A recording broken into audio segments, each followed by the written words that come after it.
Bienvenidos, puntuales a la cita, en este que ya es el capítulo número 3 de la tercera temporada de Un hombre con ansia de libertad, sobre la vida del libertador don Miguel Hidalgo y Costilla.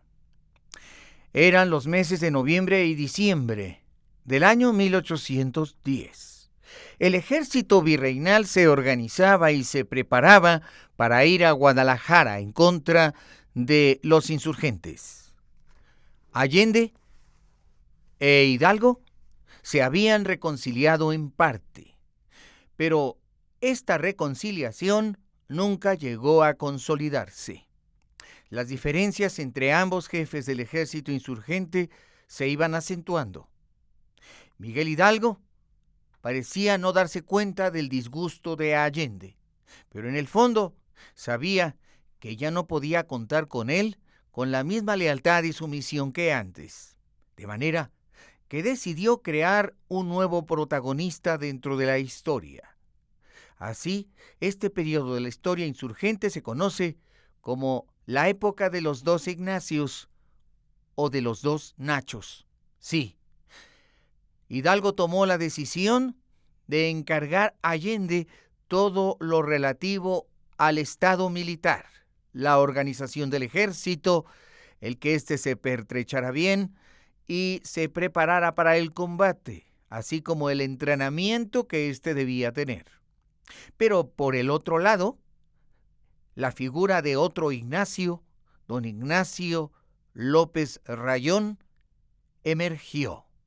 Hidalgo tomó la decisión de que todo lo que tenía que ver con el gobierno ya no tuviera que ver nada con el capitán Allende, sino que de ahora en adelante sería don Ignacio López Rayón, nombrado ministro por Hidalgo, el encargado del buen gobierno de todos los territorios que estuvieran en poder de los insurgentes. Hay que decir que este mes, el mes de diciembre de 1810, fue el más importante y productivo para los insurgentes, porque toda la obra política, de gobierno e ideológica del padre de la patria tendría lugar en ese periodo en Guadalajara. Además de que, gracias al Amo Torres, aquel personaje que se había sumado a la independencia con brillantez y que había conquistado la ciudad de Guadalajara, también sería, a partir de ese momento, una figura insigne e importante en el teatro de los acontecimientos, ya que el Amo Torres había logrado que una gran cantidad de sus seguidores se organizaran para arrebatar el puerto de San Blas a los españoles. Así, la costa de Nayarit ya era insurgente. Otro tanto estaba ocurriendo en la zona de Sonora y Sinaloa. González Hermosillo se había adentrado al territorio de Sinaloa y de Sonora para conquistar aquellas tierras en nombre de la insurgencia. Así, gran parte de la costa de Sonora y Sinaloa eran ahora territorio amigo sometido a la causa insurgente. Es importante decir que el propio Hermosillo sería consagrado como un héroe del norte, ya que hoy la capital de Sonora lleva su apellido. También es importante decir que la causa de los insurgentes empezaba a triunfar en la Tierra Caliente de Michoacán, donde otro prohombre, don José María Morelos y Pavón, estaba levantando a la gente para organizar un movimiento que a la larga sería el más consistente de todos. Por decirlo así, Morelos se convertiría en el verdadero brazo armado de Hidalgo, que sería capaz de convertir al sur de la República en lo que podríamos llamar un semillero de insurgencia, que a la larga sería el escenario principal de la Guerra de Independencia. Así, estos nuevos nombres como el Amo Torres, González Hermosillo y José María Morelos y Pavón serían los sustentadores de la causa, al igual que don Ignacio López Rayón, que sería, por decirlo así, el artífice del primer gobierno insurgente en la historia de México. Hidalgo se sentía ahora con más seguridad que nunca. En Guadalajara había logrado convertir a su movimiento en gobierno, y había logrado publicar los primeros decretos que transformaban la historia de México.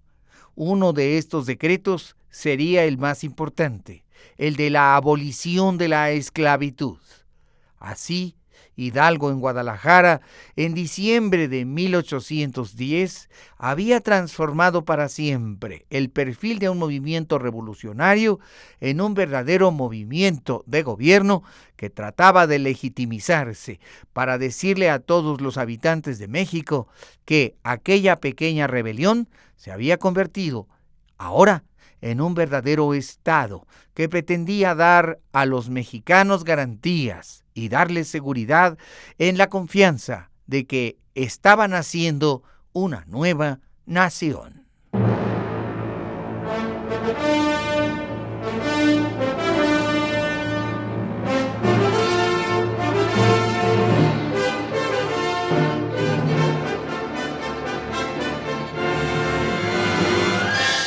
Esto es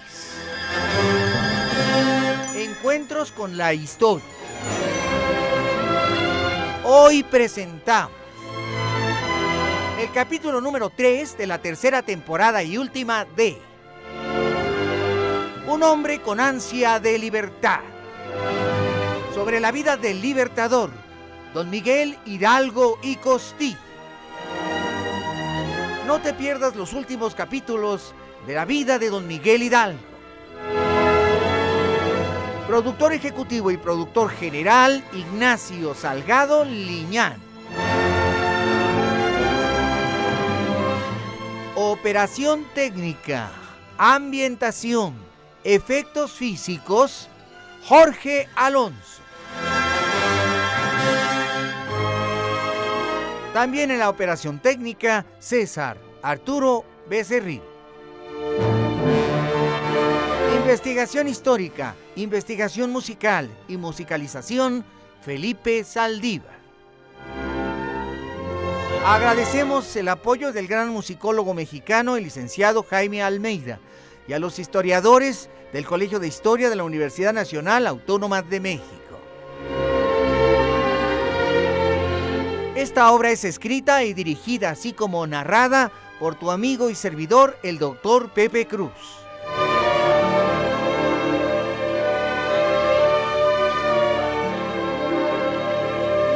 Esta es una presentación especial de Radio Centro 1030 Calidad en tu Vida y de Grupo Radio Centro en el Bicentenario de la Independencia de México. Mexicano, tú puedes, si así lo deseas, transformar tu conocimiento de la historia de México. Porque los pueblos que no conocen su historia están irremisiblemente obligados a repetirla. Haz un esfuerzo por conocer mejor tu historia.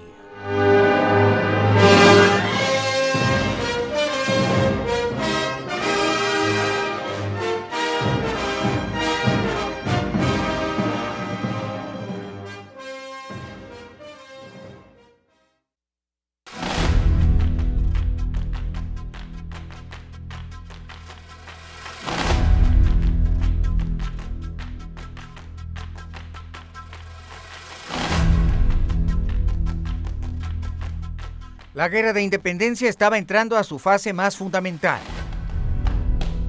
Allende había sido derrotado en Guanajuato y tuvo que ir a Guadalajara, donde lo esperaba Hidalgo.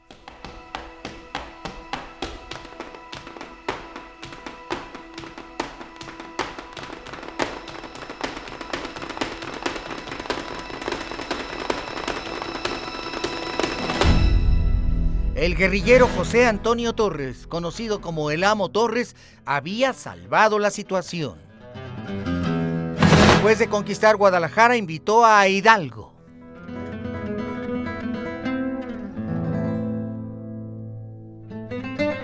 La Perla de Occidente le ofreció la oportunidad de rehacer sus fuerzas, entrenar sus tropas y organizar su gobierno.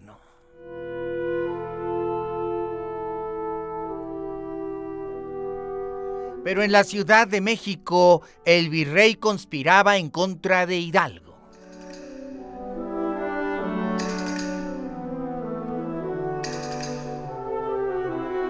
recibía en Palacio Virreinal a un eminente militar recién llegado de España.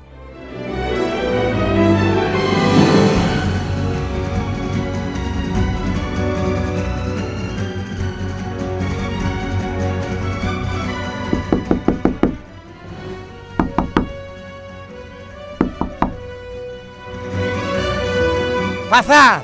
¡Adelante! ¡Abrid la puerta!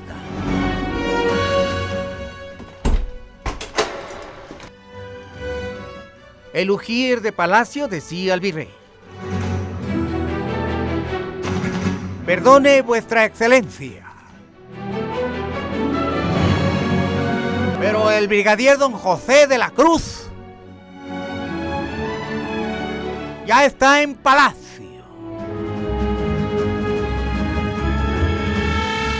y desea ver a vuestra excelencia».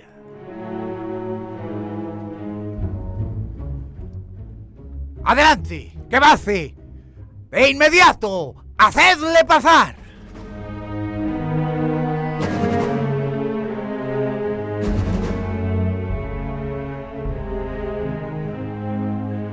Don Francisco Javier Venegas y Saavedra, marqués de la Reunión de Nueva España, era un hombre práctico.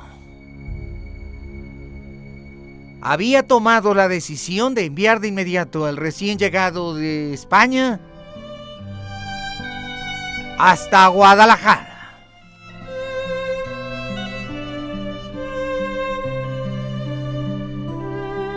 ¡Os esperaba!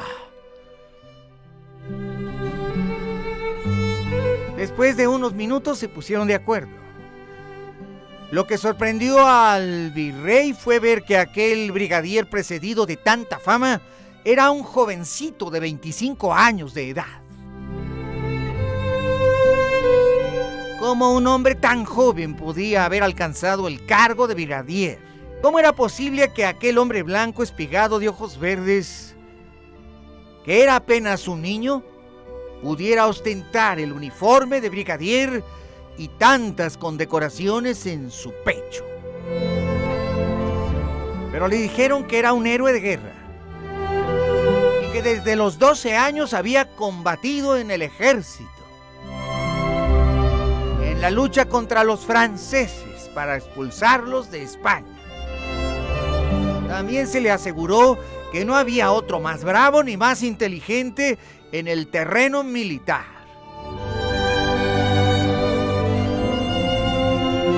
Apabullado por la edad del muchacho, al que precedía tanta fama y grandeza, el virrey le ordenó que fuera de inmediato a Guadalajara y exterminara a los insurgentes y diera muerte a ese rufián llamado Hidalgo. Despedido con honores y con vuelo de campanas en la metropolitana catedral de la Ciudad de México, aquel joven imberbe de 25 años encabezó a los 3,000 soldados que salieron desde la capital rumbo a Guadalajara.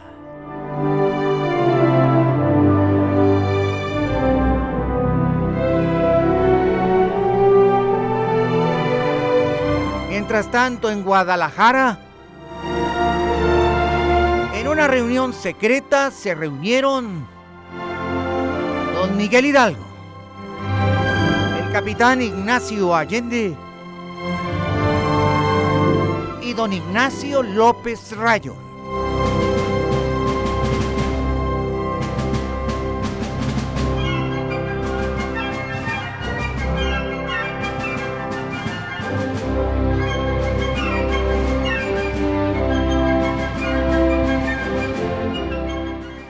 Sentados los tres tomando una taza de chocolate como le placía a don Miguel Hidalgo, conversaban, por cierto, no en buenos términos.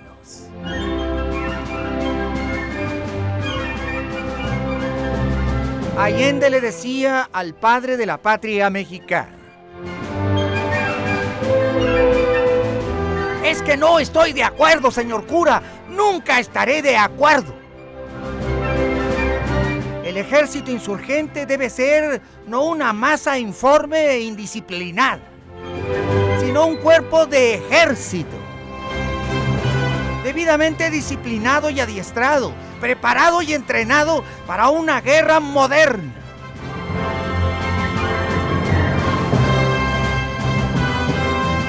Todas nuestras derrotas se las debemos a las turbas de indios saqueadores que no respetan nada.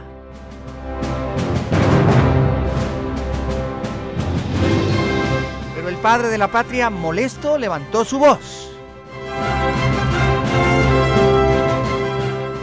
¿Te olvidas, Ignacio, que gracias a esas turbas es que estamos aquí?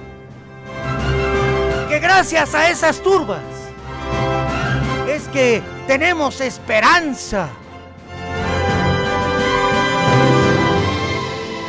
Pero Ignacio López Rayón, que era mesurado, amable, cortés, se levantó e impuso su voz. Don Miguel, capitán, comportémonos a la altura. Yo les ruego un poco de conciencia. No podemos reñir entre nosotros.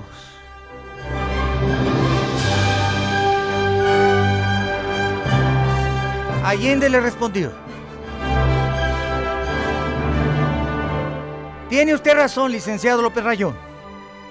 Discúlpeme usted. Somos personas civilizadas.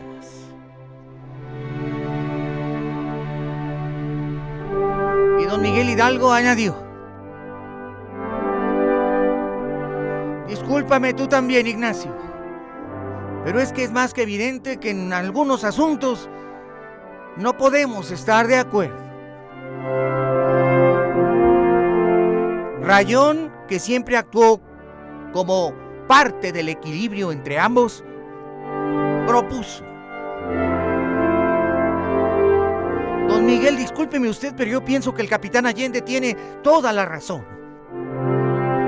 El ejército insurgente necesita estar bien equipado, adiestrado, estructurado. Y yo lo aceptaré, capitán Allende. ¿Cuál es su plan? Únicamente quiero conservar 3.500 hombres, los mejores, don Miguel, siempre los mejores.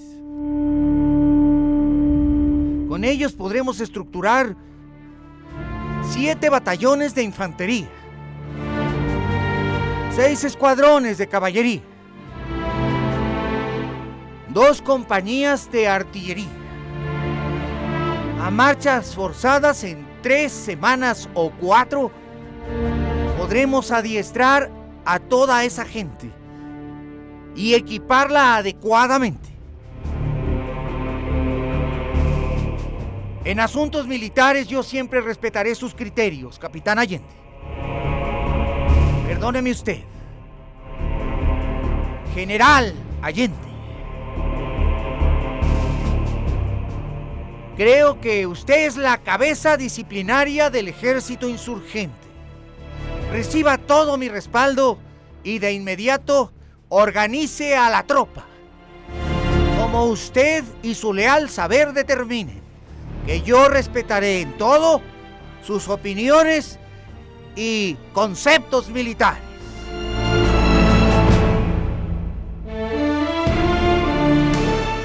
Allende le respondió a don Miguel Hidalgo: pues siendo así y a pesar de nuestras diferencias, don Miguel, cuente usted con mi lealtad y mi capacidad. Lo sé, Ignacio, lo sé. Jamás he pensado otra cosa. Vamos, hay prisa. Comencemos ya. Ya el virrey y los españoles se preparan. En unas semanas estarán frente a Guadalajara. Sea pues, don Miguel, de inmediato iniciaré el adiestramiento.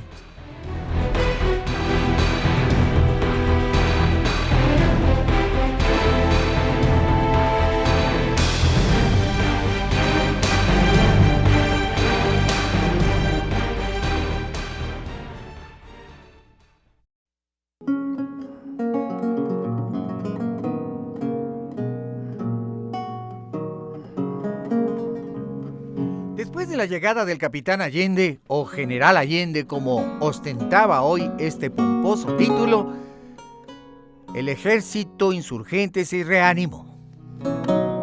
Pudo aglutinar de hecho no a 3.500 sino a 9.000 hombres.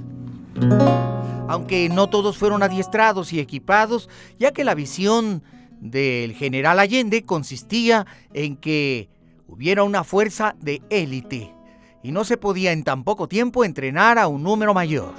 Así que una parte del ejército pudo ser convenientemente entrenado y equipado, mientras que el otro, en contraste, permaneció prácticamente en estado semisalvaje.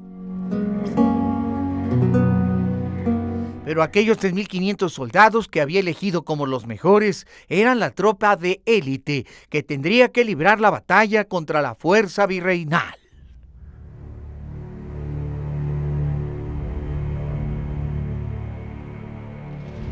Allende ordena que salgan partidas de caballería para observar los movimientos de las tropas del brigadier Calleja y se entera de que otro brigadier recién llegado de España y muy joven, don José de la Cruz, estaba ya en camino de Guadalajara. Ambos brigadieres unirían sus tropas frente a la ciudad de Guadalajara en un corto plazo que no excedería a 2 o 3 semanas.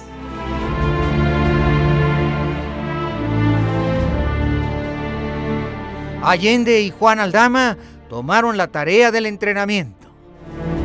Utilizaron lo mejor del ejército que tenían a su disposición para que el entrenamiento fuera el adecuado. Hidalgo, cumpliendo su palabra, dotó al ejército de todo cuanto requería. Pero para don Miguel Hidalgo lo más importante no era la guerra, ni el ejército, sino su obra política. Tenía toda su esperanza en un joven abogado, Ignacio López Rayón. Fue así como se dispuso con Rayón a la redacción del decreto que daba la libertad a los esclavos.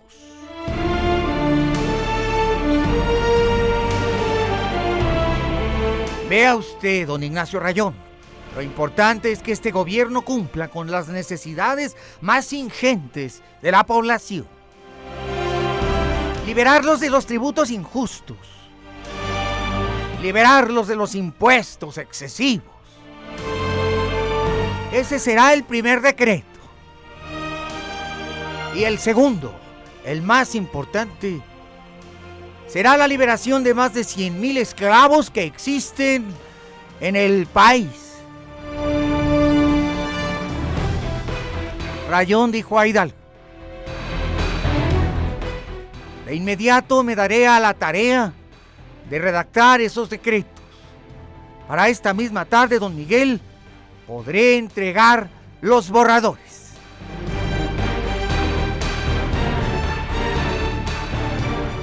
Los decretos, casi escritos al vapor,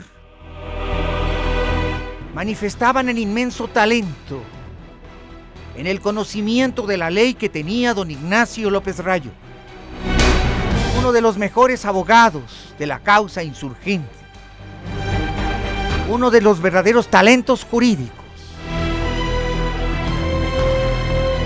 Inmediatamente don Miguel Hidalgo y don Ignacio Allende se dieron a la tarea de crear un periódico como órgano oficial que publicara esos decretos y todas las noticias. Este gran periódico se llamaría El Libertador Americano. Aunque después don Miguel Hidalgo decidió cambiar el nombre por El Despertador Americano. El primer periódico se imprimió y distribuyó.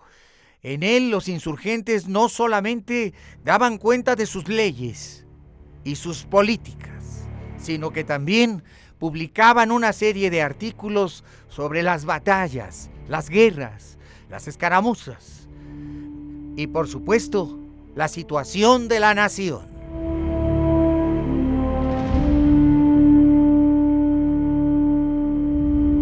Aunque el editor del diario era el cura Francisco Severo Maldonado, fue tanto el escrúpulo personal que puso el padre Hidalgo en el documento y sus publicaciones que se podría decir que el verdadero editor fue don Miguel Hidalgo.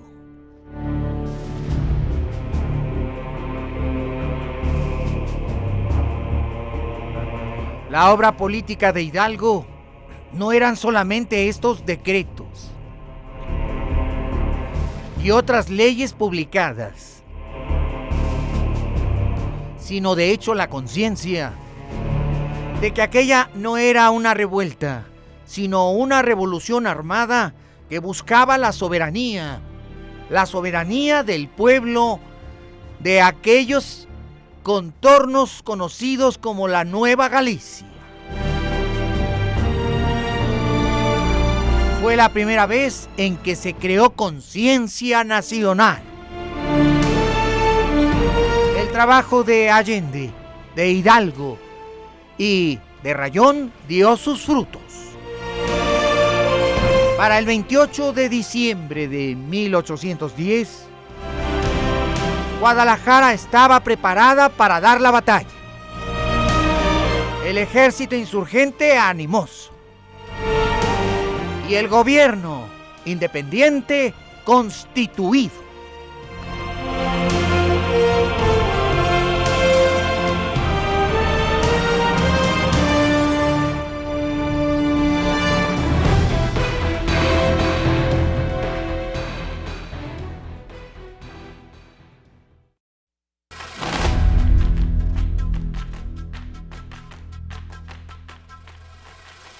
Como toda revolución, la revolución de independencia tuvo un costo enorme en vidas y en sangre.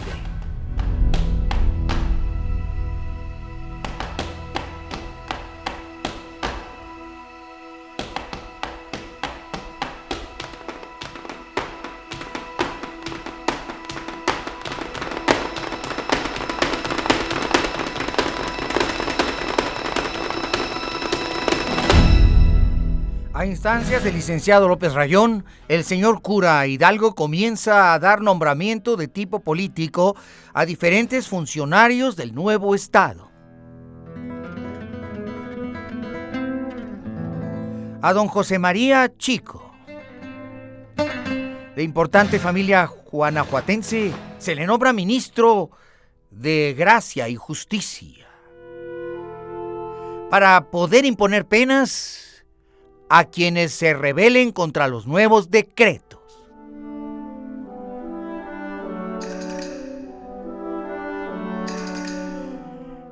El decreto de liberación de esclavos, por supuesto que no gustó a los españoles vecinos de Guadalajara.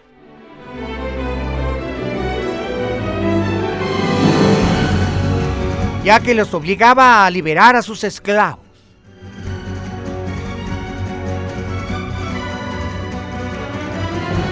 Así que las leyes tuvieron que cumplirse. El castigo por violar estos decretos era terrible y llegaba hasta la pena de muerte.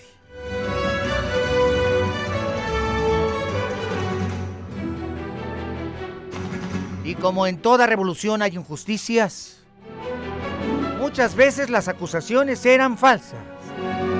Pero los tribunales revolucionarios condenaban a los españoles a su suerte. Hubo más de 300 fusilamientos en Guadalajara. Esto indignó al capitán Ignacio Allende. Nuevamente los dos caudillos se enfrentaron. Hidalgo era el defensor de los oprimidos, de los esclavos, de los negros y de los indios. Y Allende era el defensor de los criollos y los intereses de los españoles. Nuevamente las agrias discusiones se dieron y nuevamente la separación de los dos caudillos se estaba convirtiendo en rencor.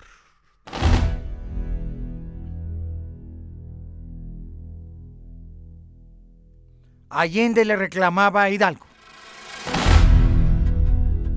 ¿Llama a usted esto justicia, señor cura Hidalgo? Se hace usted llamar Alteza Serenísima, como si fuera un rey. Desde que el movimiento independiente se originó, reconocimos como rey a Fernando VII. Y usted hace que se le dé el tratamiento de rey. Un rey cura.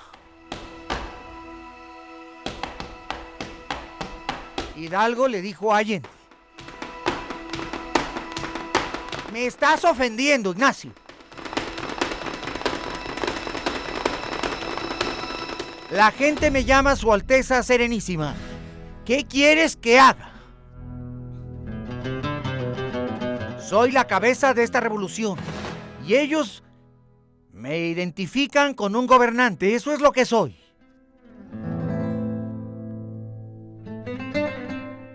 Allende, indignado, respondió: a mí se me hace que a usted le está gustando demasiado el poder. Se pasea por las calles de Guadalajara en su caballo blanco y vestido con ese disfraz que más que uniforme es.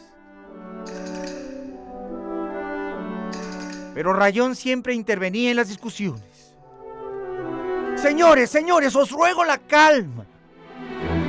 No podemos estar divididos. Somos una sola fuerza.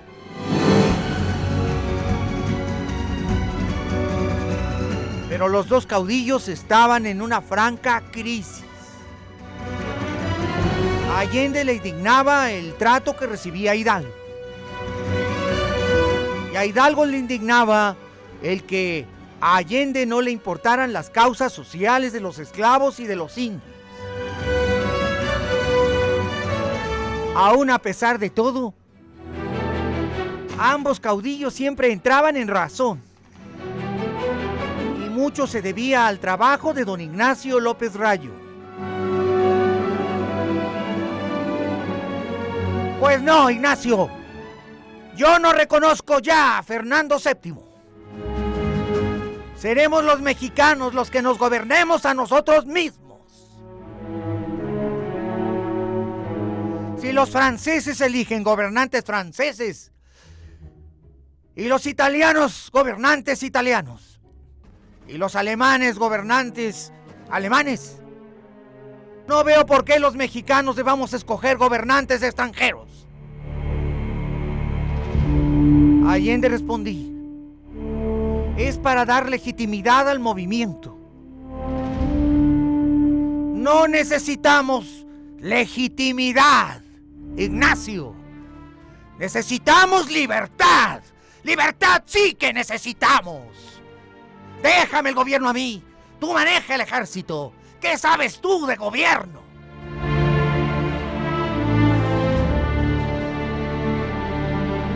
Tú dedícate a lo tuyo. Las armas. Deja la política a los abogados, a los jueces. Tú dedícate a lo tuyo.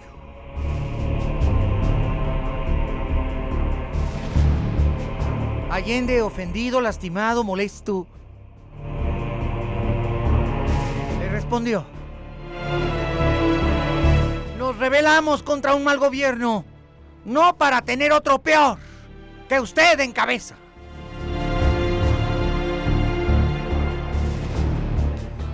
Ignacio entiende que en las revoluciones se cometen errores e injusticias. Yo sé que muchos españoles y criollos han sido sacrificados por error. Yo sé que no hemos actuado como deberíamos. La destrucción de Guanajuato, la muerte de cientos de inocentes, cae sobre mi conciencia. Pero no podemos perder la brújula, Ignacio. Primero démonos la libertad y ya después nos pondremos de acuerdo. Está bien, señor cura. Generalísimo. Su Alteza Serenísima. Pero que conste que todo el desprestigio de la causa se deriva de la mala aplicación de la ley y de la justicia. Hidalgo le responde: lo sé, Ignacio, lo sé. Pero a pesar de todo seguimos siendo amigos y estamos unidos por una causa justa.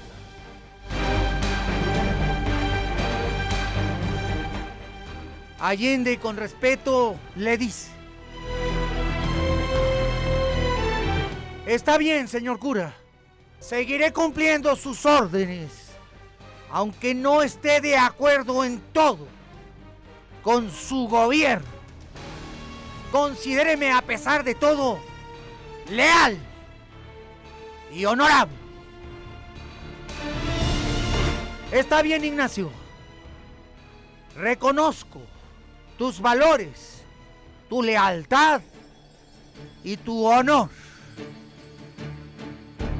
Y a pesar de todo, a pesar de todos los desacuerdos, seguiremos unidos hasta la muerte. Porque la situación lo demanda. Y porque ambos somos hombres de honor.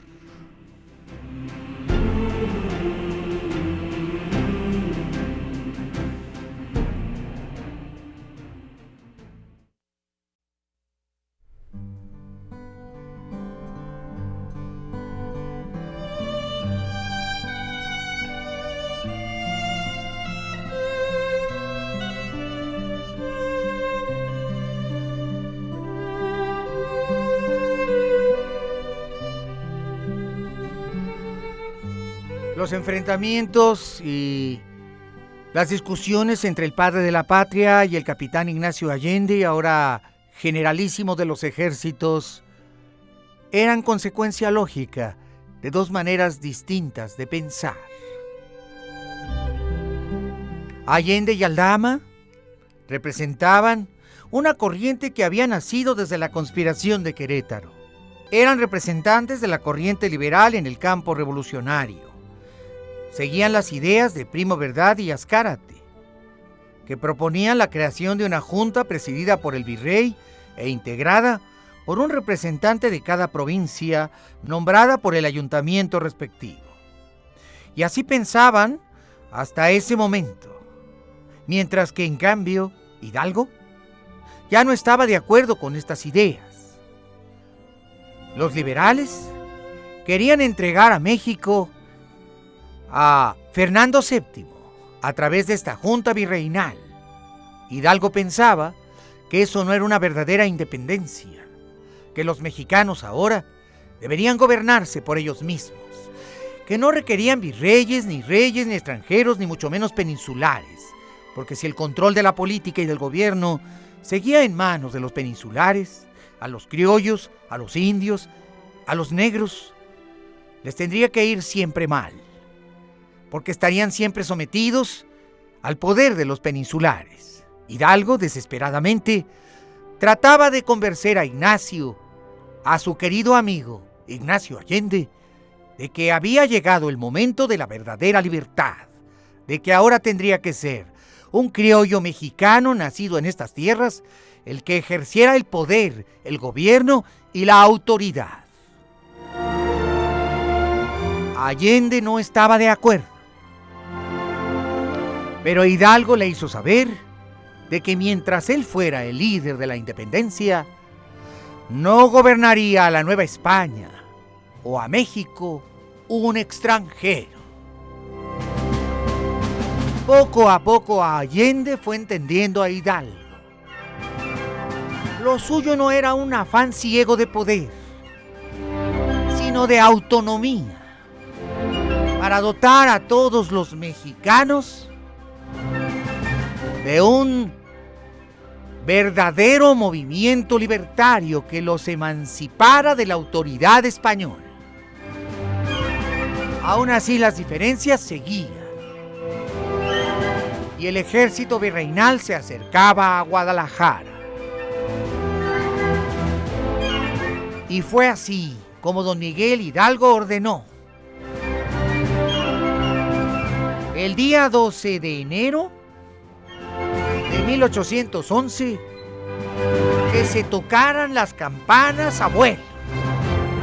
Habría fiesta en grande,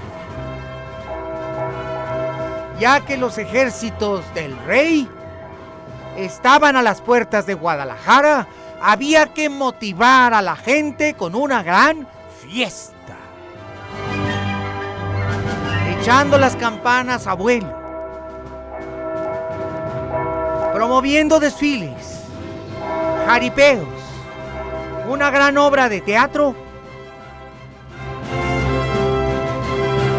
y un gran baile que durara toda la noche. La gente estaría animada para ir a la batalla. Pero Allende le criticaba y decía: en lugar de bailes y fiestas, deberíamos estar disciplinados y esperando a los enemigos. Pero don Ignacio López Rayón decía a Allende: yo sé que para usted es muy importante el deber, capitán Allende, pero ¿qué tiene de malo que la gente baile y se divierta?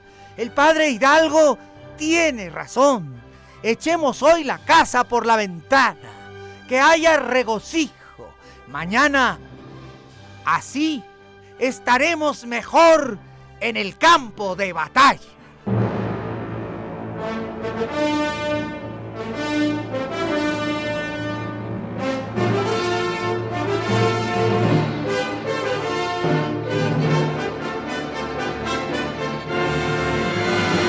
Gracias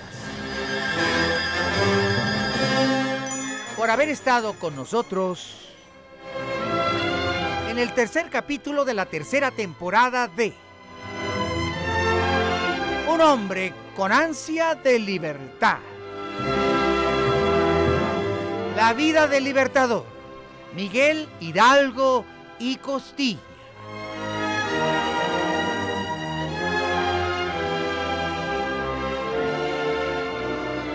No te pierdas los últimos capítulos de la vida del libertador.